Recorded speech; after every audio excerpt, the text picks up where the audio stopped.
We just showed a hilarious clip from the new show Bookie that debuts again on Max with 2 episodes on Thursday. And you can see Max right here on Roku. New episodes airing Thursday. One of the stars, Omar J. Dorsey, here on the Rich Eisen Show. Good to see you. So glad to be back, Rich. What a great, fun show. Listen, you got Chuck Lorre, Nick Bakay, Sebastian Maniscalco. I mean, it's like 3 of the funniest human beings ever created. They are indeed. And like it's just a hoot every day on set, and we're just throwing things back and forth. As you saw with the clip, it's just about it's 2 best friends who bust each other chops on a daily basis. It's a workplace comedy. It just happens to be the workplace is the streets of L.A., and we're trying to get our money from these people who are degenerates. Gamblers.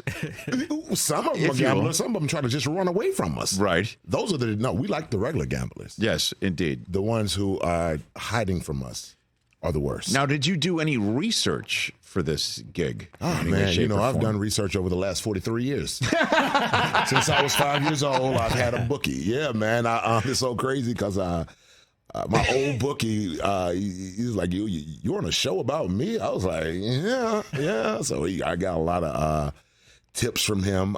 He's not in the business anymore. I'm not snitching, but but no, I've been a part of it forever, man. I've always been, I love gambling. Live in New Orleans. I live across the street from a casino, so yeah, they know me by first name. Right, and so you did some research with an individual that you could just I can just hop on just the throw phone. Something. Exactly. Okay. Now I'm assuming you still are rooting for the same football team that because I would imagine Rich. the wagering you would be dicey in attempting to involve a Falcons fandom into all of that. Rich, can I talk to you about? You may talk to me. Yes. The last time I saw you, yes, sir, was probably the day before the most depressing day of my life. I was in Houston, Texas. If I'm not mistaken, you gave me tickets to a Super Bowl. That we were up 28-3, and I was texting you like, Rich, I was about to win the Super Bowl. Yes, sir. And things happened. Things happen. And I think that I stayed in Houston for 3 extra days. I'm quite sure I lost a good 2 years off my life after that game. Yeah, man, that was the most depressing time. Yeah, I still root for those guys. We're in first place. We're 5-6 in first place. Yes, sir. Isn't that something? It is. It's better than being 5-6 and in last place. I mean, we're going to be cannon fodder for the Cowboys, so that'll be fun. Yeah. You think so, huh? Yeah, I know so. Trust me. So you make the playoffs. Yeah, and you get a home game. Yes, and the Dallas Cowboys come knocking on your door. And Dak Prescott comes in and throws 6 touchdowns.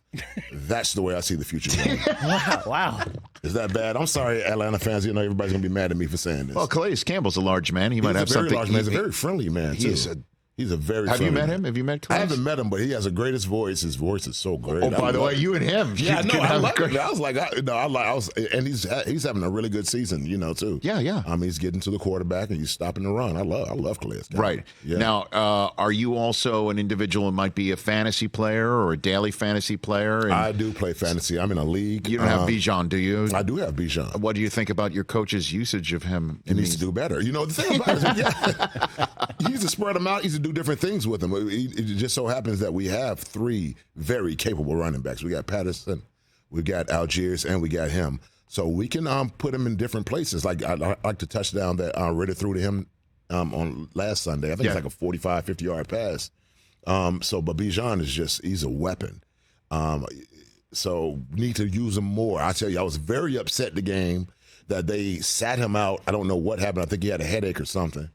And they sat him out, and then I think I lost that week by 10 points. All I needed him to do was just to get like 10 yards, and I probably would have won that week. Yeah, everyone was wondering what's going on with him because he wasn't on the injury report, and then he wasn't inactive. He wasn't inactive. He was there with his helmet on. Arthur Smith works in mysterious ways. Omar J. Dorsey here on the Rich Eisen Show, and you're from Georgia? I'm from Atlanta. Yeah, born and raised. Yes. All right. Any other Atlanta teams that you're the Braves, the Hawks, of course, UGA. Okay, so you are Georgia then. What? Yes. Man, what? All right, so then let's get into this then. Yes. Because this weekend, is a large game. Certainly is. You know, I'm a Michigan Wolverine. Oh, okay. Oh, you guys did very good. Congratulations. Thank you very much. I appreciate that. Yes. I did a lot. Yes, I know. I And Chris Brockman, by proxy of his cohabitant, and you're not your spouse, but she's the mother of your child. His baby's mama. Your partner in life, your life partner. Absolutely. He is now a Georgia Bulldog by that proxy. So good man. And I point out to him all the time, in the same way that my school plays our die-hard, dyed-in-the-wool, big-time, top 5 every year rival. Every year. Alabama and Georgia are not forced to do that. No, it's two different. It's SEC East, SEC West. Whatever. Look, we have to play against Georgia Tech, okay? It's tough enough, right? I understand that, and that's an in-state rival of some sort. Good old-fashioned hate. But we finally are getting what we should be seeing schedule-wise, but we don't, because these two teams eventually make it to take on each other more often than not. Look, so now comes Georgia versus Alabama. Yes.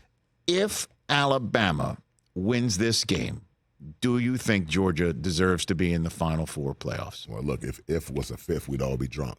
I'm not going to win. But listen, if something happens to Carson Beck and Brock Bowers and they can't play, then maybe if we don't get beat by more than a touchdown, of course, man, we won 28 straight games. You know, and yeah, but it's for this year. I know, but we've been beating everybody up this year. I mean, Georgia Tech had a nice little. I think they lost by 10, and they should have lost by 30. But you know, gotta give a little brother a little bit of help. Right. No, but I think we should just go in. We're the number 1 team in the country. You know, I mean, as long as we don't get mollywopped, I think we'll get in. But we're going to win. I don't even know why we're having these hypothetical conversations, Rich Eisen. I understand that. I'm just throwing it out there to you. Okay, throw it out. That's the question right now, I think. Or the bigger question is, if Alabama wins, does Alabama make it over Texas?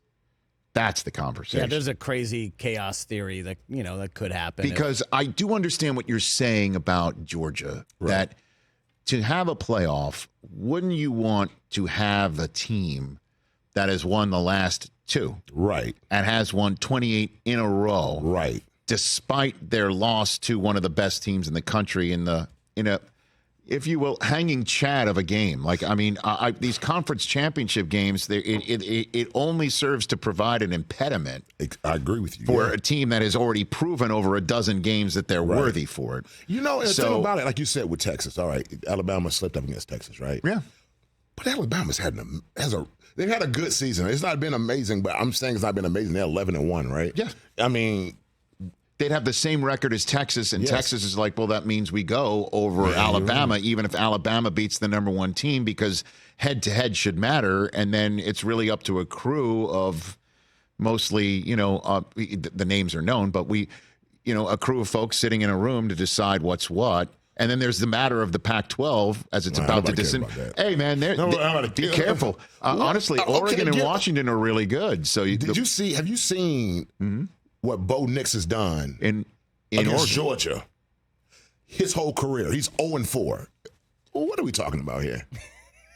You're loving this, Chris. I know. What are we talking about? I mean, look, they have a fun time throwing the ball around, on the West Coast for for their fans. But when it comes to the real deal, come on, man. It's not the trenches. It just means more, Rich. It just the SEC stuff, man. I know we are so arrogant. Well, not more than my school. Calling ourselves America's team amidst what's going on. But you know what's crazy? Right? It's what TCU did to you guys last year and what we did to them. I know that. That is especially since we supposedly had their plays. No, they changed. They knew about your scheme and changed the signs. Exactly. Oh, who knows? Whatever's convenient for people to say to try and denigrate Michigan. I understand. But guess what? I'm here for it now. I am here for the hate, which I never thought I would be for Michigan. I never thought we'd be hated, and I never thought I would want to be here for the hate, but I am 100% here for it. I can't wait for it. Y'all beat Maserati last week. Yes, we did. Maserati Marv. Y'all beat Maserati Marv. And I was surprised. I'm not even going to lie, because Harbaugh was nowhere to be found. I'm really happy for you guys. Thank you, Omar. I greatly appreciate and that. I cannot wait to play y'all in the championship this year. I would love that. I'd sign for it. Yeah, I would. Yeah, I would sign for it back right on now. the show, and I'm talking all the smack. Well, you know what? Well, all of it. I'm going to be unbearable. but just to bring it all full circle, Don't do you know even where play. do you know where the game is? It's in Houston. It is that. I don't want to talk about that. How are the tickets? I never really asked. How are the tickets for that Super Bowl? You know who were they I was in good sitting spot? beside? Who are you sitting beside? Ty Law. And I talked smack the whole game. Oh, geez. That couldn't And have then gone he well looked for you back at the me end. and said, Dorsey, are you okay? Oh, And I was like, and I just got up and walked away wait a quietly. minute. You watched the Patriot Falcons Super Bowl Beside Ty Law, while you were up 28-3, talking all the smack. and then things reversed. Then Brady'd. Yeah. And Falconed. And Yes. then what did Ty Law say to you? He smiled and said, you okay, Dorsey? Nice. When did you know that you lost that game? You know what? As a Falcon fan, you always have something in the pit of your stomach. It was on that holding call. It was that last one when Julio called the big reception. That was in one of the most amazing catches, ever. which, by the way, we be talking about every Super Bowl from evermore. Exactly. Yep. And that put them in absolute field goal range Easy until field goal and then they wound up punting. A sack, a holding call. That was a phantom holding call. It wasn't even. Chris Long was Matt getting Ryan tackled. It's fine. had a sack, and we didn't run the ball. I don't understand. Our running game was trucking, and you stopped running the ball, and Shanahan just got too cute, man. You know, it's like, just run the ball. We can kneel the ball 3 times and kick the field goal. I thought it was when Hightower came out with the sack force fumble. Oh, sack fumble. Yeah, that's when you're like, oh. Yeah, That's when I thought it was like, this can really actually happen. yeah. All right, so yeah, I'm up for Why seeing you you in bringing up Houston. old stuff, No, Rich? because you're saying that you want to see my team against your team. It's going to be in Houston. Now I'm going to be depressed. Thanks a lot. No, but you got a hit show coming. So All right, yeah, how's that that's better? right, yeah. Is that better for you? Thank you, Rich. You're welcome. Do you got any good blindside stories? Man, you know what? I had such a good time. I remember when we were shooting, and I was just watching Sandra Bullock, and then the real Leanne was there, and I was just looking back and forth. I said, she is nailing this. I told everybody. I said, she's going to win the Oscar. They were laughing. Oh, Disney. I said, man, she is really so good in this movie. You don't understand. I told everybody that. Mm-hmm. And then come 6 months later, she walked away with the trophy. I just knew how good she was in that movie and how much work she did and how much she was really reflecting the real Leanne Tui. She's tremendous, man. I love working with her. Were you on the set for any of the actual real coaches coming to set? I was. You know, I was on set when, what's my guy? He goes for LSU. Orgeron. Orgeron. He was wearing Mississippi State at that time. State gear, Mississippi right? State at the time. But yeah, Right. he was there, and I was like, it's The Voice, you know. So yeah, I had a great time, man. Right. Yeah. I met him. He's the only one I met, though. What would you have said if you met Saban? I'd have been like, was he? Is it LSU at was that time? Still in LSU, that but still that. He might have been at. Yeah, but he won he won a championship at LSU. Yeah, he did win a championship at LSU. So he's standing in Georgia's way in 2 different spots. Yeah, he was, wasn't he? He should have stayed with the Dolphins. And like Philip Fulmer was in that movie, right? Philip Fulmer, Lou Holtz. Yeah, Lou was there. Yeah, He you know was what? at South Carolina, yeah. Yeah, you're right. Yeah, Lou Holtz. That's right. I forgot about that. Yeah, Lou was there too. Yeah. I did meet Lou. I met Lou then. Yeah. Yeah. Yeah, he's cool, man. Yeah. Was he? Yeah, because I just like, as a kid, I just remember, all the Notre Dame and he was like just an icon. Yeah, just to date myself, I was in college then watching really? him. Yeah, Jeez. beat Michigan. And I feel differently about Lou. I know you do. Yeah. Yeah, that's my blind spot. It is. Oh, man. It's okay. Lou is nice. Congratulations on this show in advance. I cannot wait to keep talking about it because Nick's coming here. Nick Buckey's coming here Thursday. Yeah. Sebastian's been on the show before, as you have, and obviously, I'll keep talking about it. Listen, man, Nick. Even though the Chuck, NFL would be like, Bookie, what is that? You don't get it. Okay. But it looks and it's as funny as it comes. So. It is, man. It really is. You're talking about Nick Buckey and you're talking about Chuck Lorre, man. Those dudes are great writers. You know what I'm saying? They just put it in front of us and we just run with it. We just run with it. How was Charlie Sheen? Man, Charlie is everything I thought he was. He's so much fun. He's so talented. So I was, I worked in a few scenes with him, on the show, and it's just like, it's sort of surreal. Like, I'm working with Charlie Sheen on this show right now. We're just saying lines, and he's improvising and just bringing it. Oh, really? Throwing 100 miles an hour, man. Sort of like Wild Thing. Yes, exactly like the Wild Thing. He's coming in out of the bullpen, just throwing it. And he was like, man, he was so much fun to work with. He's a good guy. I got his number. He gave me his phone number and everything. Oh, is that right? Let's FaceTime Charlie Sheen right now. Don't make me do it. He would answer, too. I ain't going to do it to Charlie, man, but he would. That's crazy that Charlie Sheen and Chuck Lorre are back together. If you want to, I know that too. I know that. Yeah, man. But they made magic together, though. I know. Absolutely. They made magic. 2.5 Men, and come on. And just to see them together, like I guess it might have been the first time they saw each other since then. Mm-hmm. And we were all together, took a picture. I was like, this is history in the making right here. Mm-hmm. That's wild. Yeah. Well, I mean, what better way to promote Bookie than to FaceTime Charlie Sheen live? Man, I don't want to mess with Charlie, man. Let me see. I don't even have. See, man. I met him. The last time I spoke to Charlie Sheen was at the World Series in 1998. Oh, really? I was working for ESPN Radio, and I had a choice to interview anybody in the building for 1 minute during the radio broadcast. Oh, wow. You got you. And I saw him. I think it was game 4. Yeah. It was game 4. He was in the stands, and I went up to him, and I asked him, would he do it? He's like, yeah, I'm going to be in the owner's suite in about 3 innings from now. Come find me. Oh, nice. I did, and I found him, and he couldn't have been cooler. He couldn't have been greater. He turns to me at one point because, I was on the Sports Center with Stuart Scott at the time, and I would do the, 2 a.m. Eastern one, and it would re-air all throughout the day, starting at 11 o'clock Pacific. And he turns to me, he goes, at one point before 2 minutes before we're on the air, he goes, I don't know if you heard, but, I've had some troubles in my life lately. And I'm like, yeah, I've read about it, Charlie. And he goes, well, sometimes when I was having my troubles, I'd be up all night long.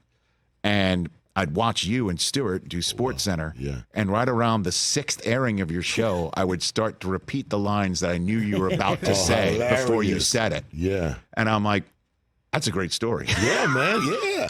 No, but he was so cool and chill and nice. Open. Yeah, nice. Man. Yeah. I know. Yeah. It's great because I was telling them the story, how I worked with his dad, Martin, in the movie Selma. And I said, man, your dad came in and he had like a 4 or 5 page monologue. And I said, man, your dad was nailing it every take. And he's like, yeah, my dad is one of the greats. So I was like, I hope people really realize how great Martin Sheen truly is. Yeah. But this is great that I was able to work with him and his dad. Look at you, man. Yeah, man. I have a charmed life, man. I've had a great one, man. I'm not even lying. Well, I look forward to having you back on. For sure. Certainly for the national championship game. For sure. Yes. And I'd sign for that. To the game together. I'd sign for that. All right. 1,000,000%. Because if it happens, I might be in Houston that night myself. Oh, for sure. Yeah. I'm going to keep the tickets this time. We're all going. Wait, say what? We're all going. I didn't Show know in that. Houston. Yeah. Okay. This guy. Everyone check out Bookie starting this coming Thursday on Max, which you can see right here on Roku. Catch the Rich Eisen Show every single day on the Roku channel, 12 to 3 Eastern for free.